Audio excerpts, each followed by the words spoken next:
Me chamo Felipe Alvarez e venho aqui apresentar o projeto 1 da análise e solução de problemas 1 com o professor André Teixeira. Meu grupo é composto por mim, Lucas Carvalho e Igor Lopes. Então, para começar a apresentação, eu gostaria de citar o nosso problema. Para isso, é importante começarmos pela linha de produção, como é feita, então apresentando o nosso processo, por fim, nosso produto. Então, nosso processo começa com a preparação dos nossos moldes, seguido da adição e o aquecimento do latão, até o ponto de fusão. Depois, despejo do material fundido nos moldes, seguido do resfriamento e remoção das peças dos moldes. Depois temos a remoção de rebarbas e imperfeições, ou seja, um acabamento ali, uma etapa de acabamento das peças. E por fim a gente segue as etapas de verificação, armazenamento e embalagem. Então tudo isso forma as nossas peças prontas. Qual que é o nosso problema aqui? Bem resumido, é o aumento do percentual de defeitos na produção. Então seguindo, a gente tem um panorama aqui da empresa. Então como é que é a empresa? A empresa é de porte médio, né?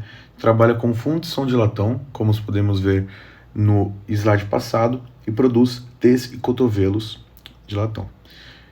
O que tem de novo? Quais são os novos fatos? Houve um aumento a partir do terceiro mês, no começo do mês de maio, houve um aumento de uma adição de uma nova linha de produção. Então a gente agora tem a linha 1 e a linha 2. Obviamente, com esse fator a gente teve o aumento da produção, mas causou um grande aumento de defeitos que não era esperado. Agora apresentando o nosso texto Smart, em resumo, ele diz que faremos um monitoramento contínuo dos indicadores de qualidade para que a gente consiga verificar a eficácia das ações inovadoras, peça por peça, problema por problema, para que a gente consiga realizar ajustes ao longo do período. A participação ativa dos operadores supervisores será fundamental. Para que isso, né? Porque com essa melhoria, a gente espera não ver apenas a redução na taxa de defeitos, mas também um aumento nas contribuições para um sistema produtivo mais eficiente. Então, com isso a gente consegue reduzir custos, minimizar desperdícios e aumentar, obviamente, a satisfação dos clientes, que é algo muito importante hoje em dia, sempre prezando pela experiência, pela boa experiência do cliente, para que a gente consiga fortalecer a competitividade da nossa empresa. Então, começando com a investigação do problema, foram feitos vários gráficos, várias tabelas para que a gente conseguisse analisar de melhor forma. Então, começando com a primeira tabela apresentada aqui, defeitos por turmas, tá? Então, a gente pode perceber que aqui a turma B tem uma quantidade bem maior de defeitos, com 360, enquanto a turma C e a turma A tem mais de 50 defeitos a menos. Também a gente precisa analisar o turno, né, diurno ou noturno, mas a gente percebe que isso aí não é um problema, visto que 50% dos defeitos no noturno contra 50% defeitos no diurno. Então, está balanceado aí, a gente não precisa analisar tanto mais essa parte. Tá, agora seguindo, a gente tem os defeitos por dias da semana. Então a gente consegue perceber logo de cara que a segunda-feira é o dia com mais defeitos na produção, com 172, seguido de sábado com 167 e depois quarta com 164. Também temos defeitos para linha, então a linha 1 e a linha 2. A gente percebe também que a linha 2 apresenta mais defeitos em relação à linha 1. Tá? Então a gente tem nessa ordem, para a peça T, a gente tem a linha 1 e a linha 2, e o cotovelo também, linha 1 e linha 2. Então agora a gente fez os defeitos por dias da semana, agora a gente faz os defeitos por mês. Então, começando de baixo ali, a gente tem fevereiro, que foi o primeiro mês, com um valor fixo de produção de 27.350 e uma não tanta variação nos defeitos, mas a partir do mês de maio, seguido de junho e julho, a gente tem um aumento significativo nos defeitos aí, mas é bem importante perceber essa parte aí também. Então, aí analisando, né, a gente já sabe que a partir do terceiro trimestre foi que entrou a maioria dos problemas. A gente analisa os tipos de defeito a cada mês. Gostaria de focar em maio, junho e julho, que foi um aumento com o acréscimo da linha 2 após maio. O defeito de porosidade foi o que mais aumentou. Então a gente tem que tomar cuidado com esse tipo de defeito, porosidade. Tá? Então, com o diagrama de Pareto, a gente pode ver aí cada tipo de defeito em cada peça. Então, temos 6 aí, juntando, que é porosidade, trinca e dimensão no cotovelo e nos T's, tá? Então, a gente percebe aí o defeito de porosidade no cotovelo, é bem grande, tá?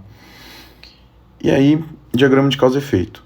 O aumento no percentual de defeitos, que é o grande problema que temos aqui, é impactado com a qualidade, impacta a qualidade do produto final e eleva os nossos custos, reduz a eficiência da produção e acaba atrasando o nosso processo. Então, quais são as causas, né? A gente tem 6 causas aqui, são as mais importantes, que são mão de obra, que envolve treinamento inadequado e falta de experiências, material, que é a qualidade da matéria-prima, que é bem importante, nossos fornecedores, né? Máquina, falhas ou desgastes, meio ambiente, condições de trabalho inadequada, iluminação insuficiente na área de inspeção, método, falhas no processo produtivo, padrões de operação não seguidos corretamente e medida, que é a inspeção visual ineficaz e ferramentas de medição descalibradas, tá? Então, como dito, isso causa um aumento no percentual de defeitos, que é o que a gente não quer aqui. Então, a tabela de conclusões obtidas, que a gente pode ver que é as causas e julgamos serem prováveis ou improváveis e seus motivos, né? Então, a falta de treinamento para os funcionários é uma grande causa do defeito? Sim, né? Os funcionários novos não recebem um treinamento adequado, o que atrapalha muito, né? E resulta em muitos erros humanos por parte dos funcionários. Próximo, temos o erro na pesagem do material da liga. Como foi dito nas entrevistas que lemos, erros na pesagem dos materiais podem resultar em aumentos de defeitos. Então é uma causa muito importante da gente avaliar. Problemas da moldagem, é improvável, né? A gente julga que não houve um aumento expressivo de defeitos na dimensão. Funcionários insatisfeitos com o remanejamento do pessoal, então, de acordo com as entrevistas também, os funcionários não gostaram do remanejamento. Funcionários satisfeitos tendem a cometer mais erros, pois estão desmotivados a trabalhar. E seguindo de linha antiga desgastada, não. E a sucata de latão com resíduo de óleo e graxa, também não. Os defeitos já haviam aumentado antes do novo material ser comprado, tá? Então, seguindo aqui para a tabela 5W2H, a gente pode perceber as causas raiz. Então, as perguntas, grandes perguntas do o que, porquê, onde, quem, quando, como e quanto custa, tá? Então, temos algumas coisas não definidas e algumas datas sem previsão, mas aí a gente está julgando aqui treinamento inadequado, as falhas em máquinas, falhas no processo, qualidade da matéria-prima e inspeção visual ineficaz, que é o que a gente já tratou anteriormente, tá? Então, essa tabela é bem interessante para que a gente consiga destrinchar nossos problemas e fazer perguntas retóricas para que conseguimos analisar melhor o nosso problema. Então, aqui o objetivo de melhoria, resumidamente, para que a gente consiga melhorar a eficiência, a gente tem que ter uma abordagem proativa da gestão, tá? E realizar reuniões para a compreensão dos funcionários, para que a gente consiga proporcionar ajustes caso eles estejam desmotivados, o que essa desmotivação é uma grande preocupação, pois causa muitos erros humanos durante a nossa produção. Também realizar treinamentos contínuos, pois minimiza erros e melhora a qualidade, além de Então, além de minimizar os erros, que é o grande problema, a gente consegue algo a mais, que é aumentar a qualidade dos produtos não defeituosos também, tá? Então, também atualizar periodicamente as equipes para que a gente consiga manter o padrão de qualidade da empresa. Então, o funcionário tem que saber os padrões de qualidade, tem que saber o que a fábrica, o que a empresa deseja, e tudo isso é muito importante para que a gente consiga ter uma equipe mais engajada, ter uma equipe mais ciente do que a empresa quer, para que os funcionários consigam seguir essa padronização. E também, agora falando da parte da equipe engajada, é muito importante, porque, como dito anteriormente, uma equipe engajada, motivada, produz muito melhor e produz muito mais.